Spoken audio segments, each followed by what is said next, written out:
നമസ്കാരം സർ. നമസ്കാരം. ശവപ്പെട്ടിക്കാരന്റെ മനസ്സെന്ന് പറയുന്ന ഷോർട്ട് ഫിലിമില് താങ്കൾക്ക് ഏതെങ്കിലും സീൻസ്, അതായത് ആസ് എൻ ആക്ടർ ഏതെങ്കിലും സീൻസ് ഇമോഷണലി പോർട്രേ ചെയ്യാനായിട്ട് എന്തെങ്കിലും ബുദ്ധിമുട്ടുകൾ തോന്നിയിരുന്നു?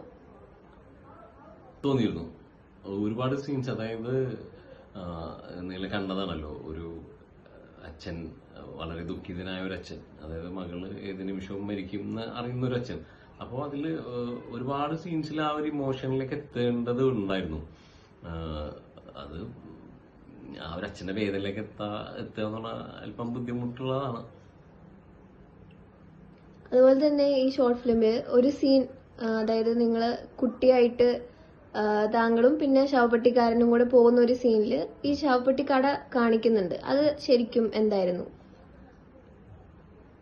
അതൊരു ഡയറക്ടർ ബ്രില്യൻസ് ആണ്. അതായത് തുടക്കത്തില് സീൻസിൽ ഒരു 4 ശവപ്പെട്ടി ഉള്ളതായിട്ടാണ് കാണിക്കുന്നത്.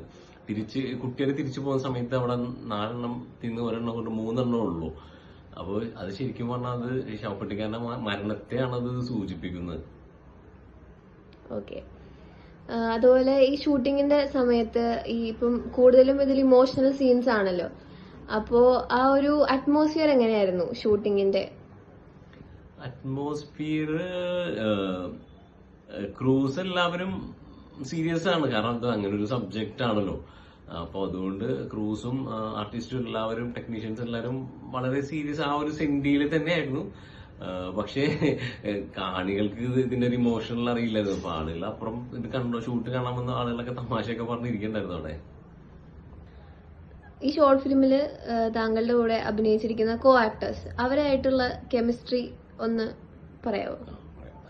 അതായത് ഒരു അത്ഭുതകരമായിട്ടുള്ള ഒരു എക്സ്പീരിയൻസ് ആയിരുന്നു എന്നെ സംബന്ധിച്ചിടത്തോളം. കാരണം അദ്ദേഹത്തിന്റെ കോഡിഷായ സാവു സാറിന്റെ ഓരോ എക്സ്പ്രഷൻസും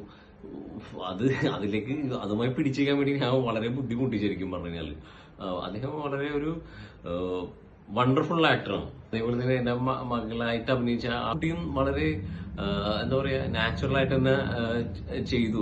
അതായത് ഒരു ഗിവ് ആൻഡ് ടേക്ക് ഭയങ്കര ഈസി ആയിരുന്നു.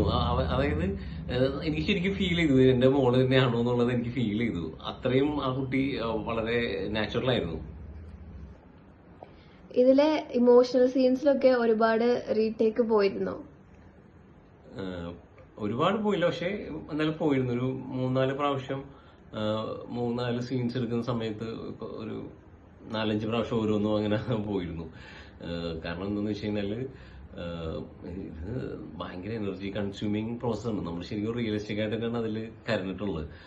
അങ്ങനെ കരണ്ട് വയ്യാതായി നമുക്കപ്പോ ഒരു മൂഡ് ഓഫ് ആവും. നമ്മള് വളരെ ഒരു ടെൻഷൻ കരണ്ട് അല്ലെ, ജനങ്ങൾക്ക് അറിയാൻ പറ്റുമായിരിക്കും. അതായത് നമ്മള് ഒരുപാട് കരണ്ടൊക്കെ കഴിയുമ്പോൾ നമ്മൾ ഭയങ്കര ടയേർഡാവും.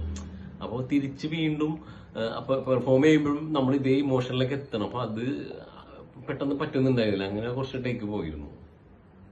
ഏതെങ്കിലും സിനിമയിൽ നിന്നും എന്തെങ്കിലും ഇൻസ്പിറേഷൻ എടുത്തിരുന്നോ? അതായത് ഇത് ആക്ടിങ് ചെയ്യുന്നതിന് മുമ്പ്? ഇൻസ്പിറേഷൻ, സിനിമ എപ്പോഴും നമുക്കൊരു ഇൻസ്പിറേഷൻ ആണല്ലോ. നമ്മളെ എല്ലാ സീനിയേഴ്സ് ആയിട്ടുള്ള ആക്ടേഴ്സും അതെപ്പോഴും നമുക്കൊരു ഇൻസ്പിറേഷൻ ആണ്. പിന്നെ എന്തൊരു ദൈവാനുഗ്രഹം, അങ്ങനെ എല്ലാം ഭംഗിയായി വന്നു. ഇത്രയും നേരം നിങ്ങളുടെ എക്സ്പീരിയൻസ് ഒക്കെ ഷെയർ ചെയ്തതിന് നന്ദി. Thank you.